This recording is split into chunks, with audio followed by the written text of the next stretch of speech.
What more will 2020 take from me? That wasn't 2020. But I learned this year. Hello and welcome.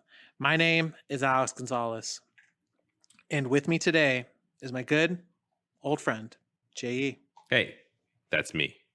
And please remember that we are not game devs. How are you doing today, Jay? I'm doing okay, man. I've been working a lot, which is a good thing, but after not working a lot, not a lot, I'm pretty tired. Yeah, or I remember at one point when I was getting back into the workforce, I was doing 4-hour shifts, Yeah, and then I got my first 8-hour shift, and I was like, "Fuck, I'm really here all day, huh? yeah. We're really just out here." But those are not the jobs we are talking about today. Today we are creating something new every week. We are not game devs. We'll create a new, exciting video game idea that we have always wanted to play, but do not have any knowledge or know how to create the wonderful experience that is video games. And today is my turn to present We Are Not Game Devs 122nd IP. And we're going to begin with this basic concept. And this concept is that, let me get it up in my notes, that basically you're going to be an insurance adjuster. And you're going to go out. I can't believe I can't find it. Here we go. Where you have to go out to disasters that have already happened. Crime scenes, blast zones, nuclear. We could even go all the way to like corporate stuff. And you have to recreate the disasters to figure out what happened so you can get a dollar amount for the damage done. And he like sees it, or she sees it in his head. So Now, okay, continue. yeah, we'll just say that I found my second idea, which I was actually more excited about, but we won't do that one. um. So the gameplay is pretty much you getting to a scene, and you get like I'm assuming you're gonna have some kind of detective mode, and you'll be walking around the scene to key points on the map, and we'll show that by like an icon or whatever, and then you like Yeah, observe and it and like analyze it, what it was, and then you eventually have to piece together exactly what kind of happened. now I want this to have a certain kind of, yeah, exactly. I want you to have an end of mission scene where you describe to your boss, or you create a report, and in the report it has a scene that unfolds as you make it sound, and you have to go to this place and pick up clues. As you pick up clues, the scene that's in your final report will start happening in your head but with less details. So if you don't know the people, like let's say there's a main perpetrator to a fire, you find out that it was an arson. It wasn't actually started right away. When at first you're going to think that it's a natural electrical fire. And as your theories develop over time, a person will come into the scene, and maybe it looks more like a mannequin because there's no details. But as you find more and more clues, or even interview people, you'll find it's starting to get filled up more. And I think you should also have maybe like a cast of characters that also comes out with you. It doesn't have to be a certain partner or anything, but maybe from the same office. I want there to be, like you said, some kind of detective vision so that you can see certain things happening. And I think this is scalable. It can happen into companies. It can be things where at first maybe it's a car crash, and then you deal with a fire in a building, and then maybe all of a sudden there's a plane crash, and then it can even get to the point where there was an explosion and it toppled a building, and you just go from there. Okay. Two games immediately come to mind. while you're describing this whole thing, and it's sad because you haven't played either of these games, and so I'm gonna have to describe a lot of this to you. The first one, I totally forgot. So I'm gonna ask this in terms of how you want this to play out. So there's a game I forgot to mention in at the beginning called Paradise Killer that I have been playing on Nintendo Switch. Oh, so I think we'll do it similar to that, where there's going to be some visual novel mechanics in this game. So the way it's going to play out is it's going to be heavily narrative based. Yeah. Only because your main character that you're playing is constructing a narrative themselves. So we can do that. And what I kind of want to more ask is in Paradise Killer, there is an overall mystery and multiple mysteries you could find within the island itself. But it's open. You just walk around and wander and just find things, and then you start piecing together different parts of multiple mysteries just by exploring a world that they have set in front of you. Or another game this reminds me of is kind of like The Return of the Obra Dinn. And in that one, you are put up on the ship, and there's one central point. You do this thing. There's a weird, in an artistic way, how they do their cutscenes, quote unquote, but it's not a cutscene.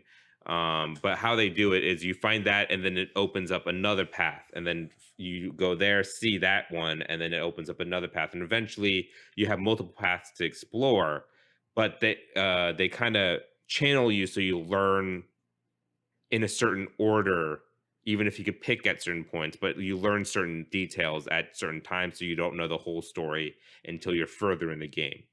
The reason why I bring that up is, do you want it to be one huge world and you can find things wherever you find it? Or do you want it where it's like, we kind of slowly lead the player to find certain clues to be able to piece together in what they think is going to happen? But then because we're kind of shepherding, but giving them a lot of choice, but still shepherding them a little bit, there's a twist that they find out near the end. They're like, oh, like you said, there was a fire. We thought it was an accident, but oh, because of this crucial clue we just found, we found out someone's responsible for this type of deal. Yeah, I would rather have it that way, where if it were going to be open, it would be open at the scene that the incident took place. And then they could go around looking for clues and find them. And after that, they would construct their narrative after they found all the clues that they deemed that they needed. So at this, they don't have to finish with everything we lay out, but if they lay everything out, like if they got everything, it'll be a better narrative. Yeah. I like it because I love this genre. I am a murder mystery, like, and you lover. have to and the whole reason you're doing it is to put a price on what's going on. And with this, because you're working in insurance, there's going to be fraud, there's going to be crime, there's going to be natural stuff that happens or stuff that they think is natural and it wasn't. So it can run the gamut. Yeah. And I like that twist, and I feel like what would happen at the end is the more things you solve, they'll be equivalent to some more points. Like, oh, if you find out that it was this kind of explosion, you get this much money taken off or whatever. But if you find out it was a purposeful act, all of a sudden it skyrockets in value because you found out that there's like something you can twist to get like a lawsuit out of or something, that type of deal. But because you said that, I kind of want to go more in the vein of The Return of the Obra Dinn, specifically because there's also a lot of open-endedness in that game where you're supposed to fill out this notebook and figure out how every single one of the crew members died. And you could put whatever you want, essentially. And the only way to get the best ending is if you do everything correct.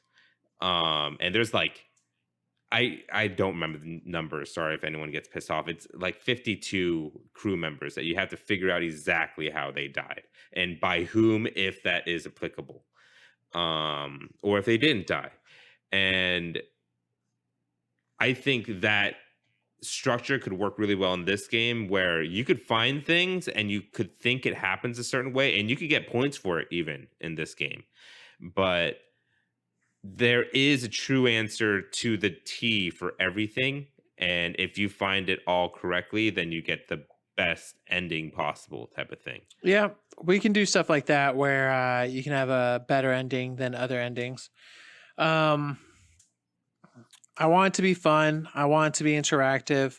I want the scenes to play out as he touches things. Again, just because I substitute myself in there.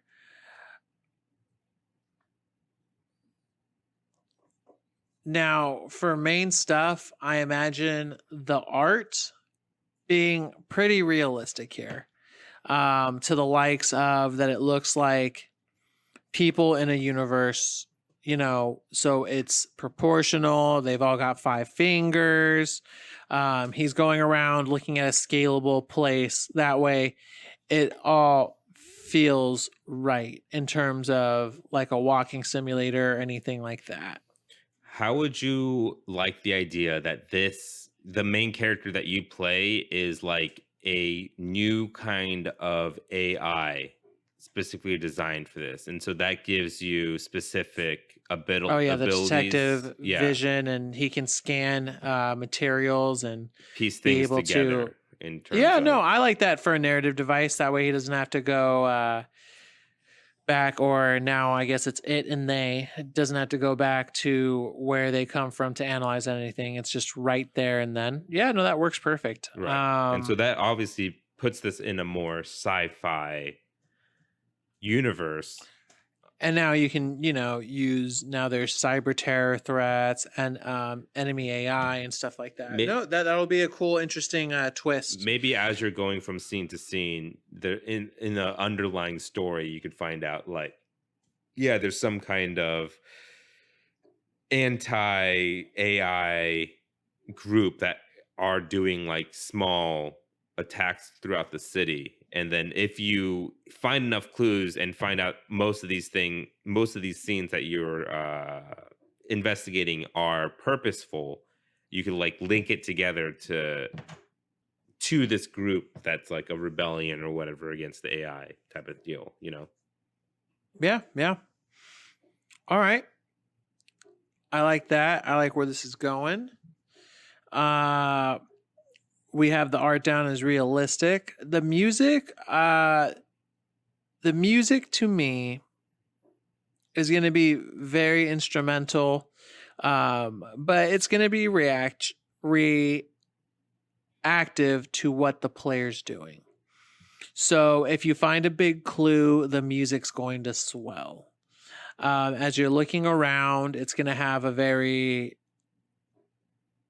diminished sound to it.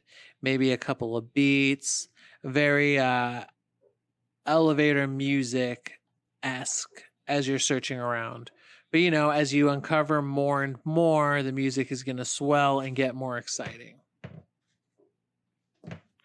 Yeah, I like it. Just like an instrumental kind of background soundtrack. Yep. All right. Now, this is where it gets tricky. With pricing, how much are you willing to pay? I mean, it depends on how, I would say, first of all, how graphically intensive it looks. Like, is it like amazing graphics, or is it kind of like you could see the jank, but it looks good? You know what I mean? I don't think there's going to be any jank, but it'll look good. Yeah. I don't think... in terms of jank, I mean, like... what would be cool? If we could sell this at $40, but it has like the Order 1886 graphics on it. Like, so some real nice, realistic...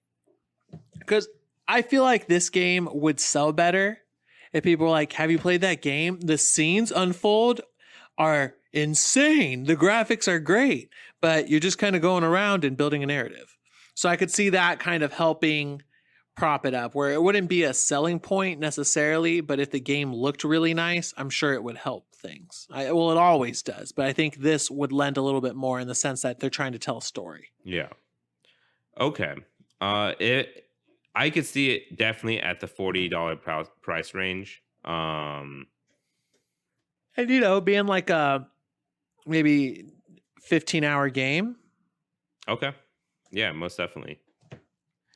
That way it's loaded with some stuff, but it doesn't overstay its welcome.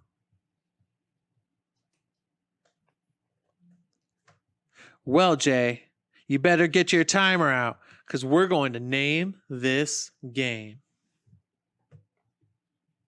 All right. Go. Accidents happen. Such a it sounds so jovial. Is that how you say that word? We could do it like that's the name of the insurance company that the AI works for. Because think about it, like you have if you think about real life, you have a little gecko helping you through car accidents and stuff. I got it. What is it? Accident insurance. AI. You know what I'm saying? Yeah, I get you. All right. I like it because of AI. What's the time? 38 seconds. Not bad. All right. So AI, you play as an artificial, intelligently made and possessing robot that's an insurance adjuster that must go out to different accident scenes and investigate. They must find what happened, what caused the accident, and how much money it's going to cost to fix it. As you find different clues and analyze different parts, a scene will play out in your head as you try to create the narrative again. What will you find in accident insurance? All right. So I think we have a game here, Jay. What do you think? Would this be a game you'd want to play and is it fun? Hell yes. I mean, I was saying earlier that I have a big love for murder mysteries and mystery-esque stuff. Like one of my favorite books was And Then There Are None, which has multiple titles and some of them not so PC today. But I love anything like Clue, Murder on the Orient Express, the Sherlock Holmes stuff.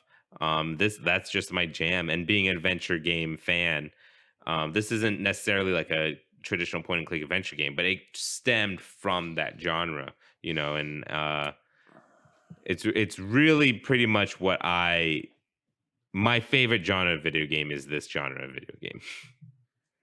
For me, I enjoy it.